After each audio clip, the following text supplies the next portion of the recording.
I'm good. Congratulations for receiving the Metal Hammer Golden God Awards.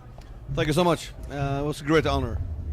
On your website, you expressed your gratitude to Euronymous for spotting you.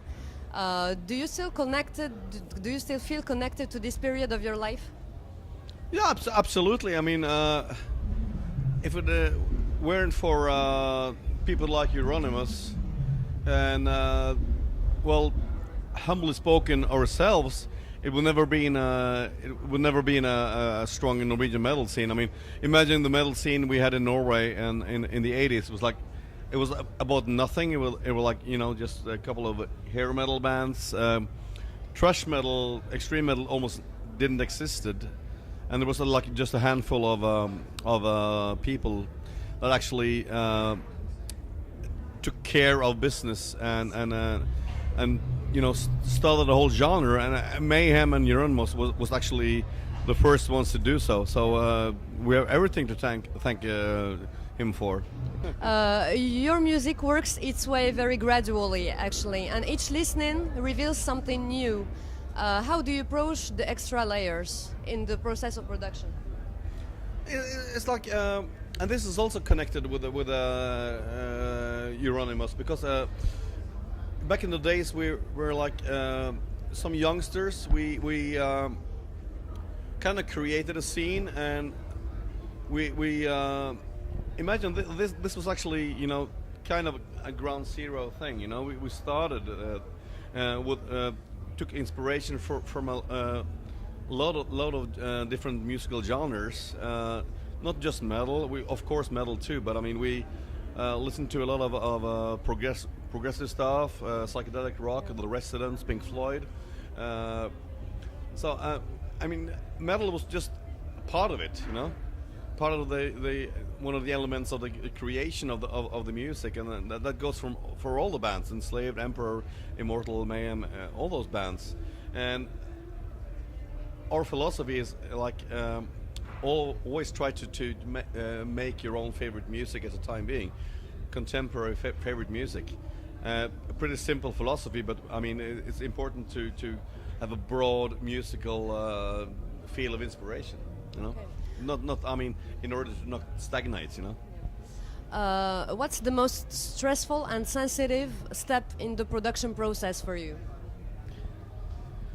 Well, the aspect of time, of course. I mean, but I mean, time means pressure, and I mean, it's not good if you have like not made anything at all, not made any riffs, and you have a 1 month, you know, to close the door and be creative. That's not the way to do it. I mean, but if you have made the riffs, you have made the lyrics, and you have like 3 weeks to record the damn thing, the pressure you put on yourself is actually a good thing, a creative boost. I would like to say, because of course it's about money, and of course it's about budgets and stuff, but and it's not forced creativity, since everything is already, you know, kind of pre-made. But still the recordings has to be done in so you kind of, the only pressure we put or the only pressure we feel is put on by ourselves. Okay. So that's a good thing. You're going on tour for your 25th anniversary. Yep. And you divided the set in 2 enslaved eras. How do you look back to these 2 different eras, actually? Well, you know, that's kind of a there's more than two. Yeah, exactly. I agree. Yeah, so, yeah. So what do totally. How did you divide it? Only. Yeah, well, it's easy and difficult, of course, because there's no clear boundaries or anything like that. Everything is floating over in each other, of course, and there's always a red line anyway. But still, it's kind of cool to go back to. Well, at least I felt it when we started the rehearsals this year, going back all the way to 1992, 1993, rehearsing all those old songs again, and it was almost like playing cover songs of good bands. We kind of forgot how it felt to play those songs, and all other recordings might be a little, you know, rushed upon, and we're not skilled musicians back then.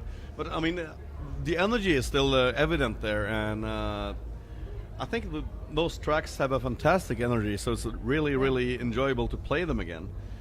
Surprisingly, actually. So this summer we're only gonna play like an old school set through all the festivals. Okay. Yep. From which period exactly? It's from gonna be from the like beginning to Isa or to Isa? It's gonna be up to Juin, actually. Okay. Yeah. Yeah. You switch from a more extreme music to a more experimental and yet still extreme style. But the thing about you is that you're still very, very respected by all type of metalheads. You kept your credibility intact. How did you manage to do this? I mean, it's not a conscious move in any direction. I mean, and it's not a change. I would rather say it's just a development. You know, I mean, we have always done this because we want to make, arrange, and play interesting music for ourselves, and so it has become a kind of a natural thing to incorporate elements from. I mean, you have to incorporate the aggressive parts. You have to incorporate mellow parts. Music is music is feelings. Music is emotions. Music is about balance and dynamics. So I wouldn't say that we have changed, but I would rather say that we have developed a lot. Yes, but anyway, the credibility stayed intact, and the people still respect you, even black metalheads, purist black metalheads. And it's not something that we see with other bands. Other bands would just change a little bit the style, and they will lose everyone. But you still followed, actually. I guess that's a good thing. I mean, as I told you, it's never been a conscious move. I mean, we were always been the weird twin brother or the weird cousin of you know, all the framework bands anyway. So basically, we don't give a fuck, you know. We just go on making our kind of thing, and I'm happy that we still have followers, of course. Well, you're associated with the Viking movement for some obvious reason, and also for the lyrics.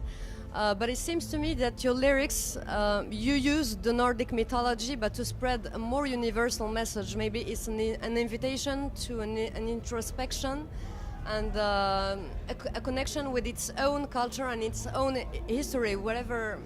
It's a connection to yourself. I mean, the northern mythology is just a part of a huge, let's say, international network of, or it used to be, you know, nature religions, shamanism, of course, and you find the approach to life is exactly the same in Northern American Indian cultures, Inuit, Norse, Greek, Roman, everything. So everything is intertwined a lot more than people. It's got nothing to do with nationalism or bullshit like that. It's like a message to, you know, go back to your own roots, go back to your inner self. The answer is always comes from within, you know, and everybody has shamanism inside. Yeah. No matter no matter what kind of culture it is. Okay. This is like an ancient thing before religion was even created. You know, it's a universal human thing, and that would be the message. Find your whatever you call it. Find your it's like a mantra.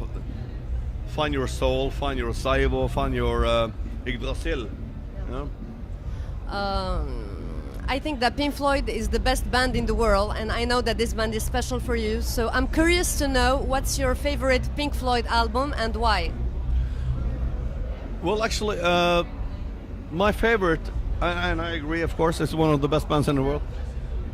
My favorite will have to be "Wish You Were Here," because at the time when I really got into Pink Floyd, I was kind of a soulless, difficult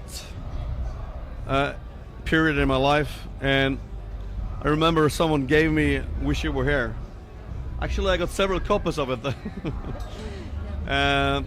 and I started to listen to it, and I really got deep into it. You know, all the stories about Shine On a Crazy Diamond, about Syd Barrett, and It was medicine for you at that time. it was medicine. Although it's sad, it was like, Cathartic.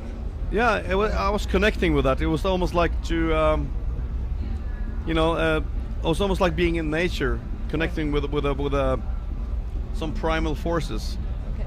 So that album really means a lot to me. Okay. And finally, what do you have coming up in the near future? What are the planned tours? It's like summer festivals, European tour. New album? Of course. I mean, not this year because we are too occupied with playing live for you guys. We're gonna tour Europe, Australia. We're gonna visit Japan for the first time. We're gonna do more shows in Europe than we've done the past few years.